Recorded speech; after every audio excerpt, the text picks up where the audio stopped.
ఈరోజు కట్ట చేపల పులుసు పెడుతున్నాను నేను. శుభ్రంగా చేసిన కట్ట చేపలు, చింతపండు పులుపు బాగా నానబెట్టాలి. చింతపండు,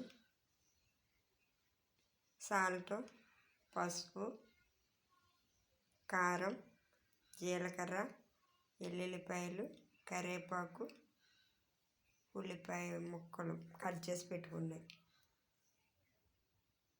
ఇప్పుడు ఉల్లిపాయ ముక్కలు మిక్సీ చేసి ఆ పేస్ట్ వేయాలి. ఉల్లిపాయ ముక్కలు వేసాను మిక్సీ గిన్నెలో. ఎల్లుల్లిపాయలు వేస్తున్నాను.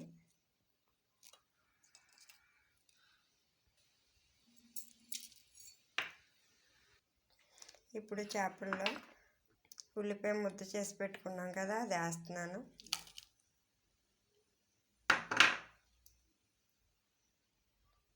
పచ్చిమిరపకాయలు, 2 పచ్చిమిరపకాయలు వేసాను. కొద్దిగా పసుపు,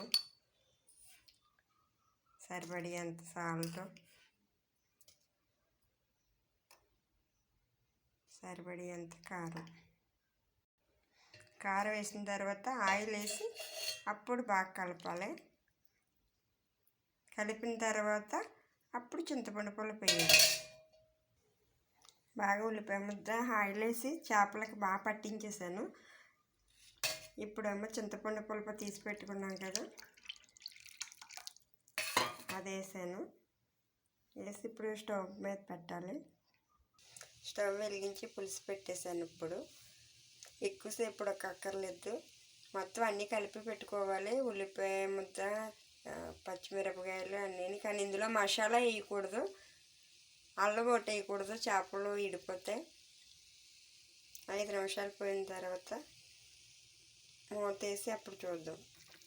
చేపల పులుసు ఉడికిపోతుంది. ఇప్పుడు కరివేపాకు వేస్తున్నాను.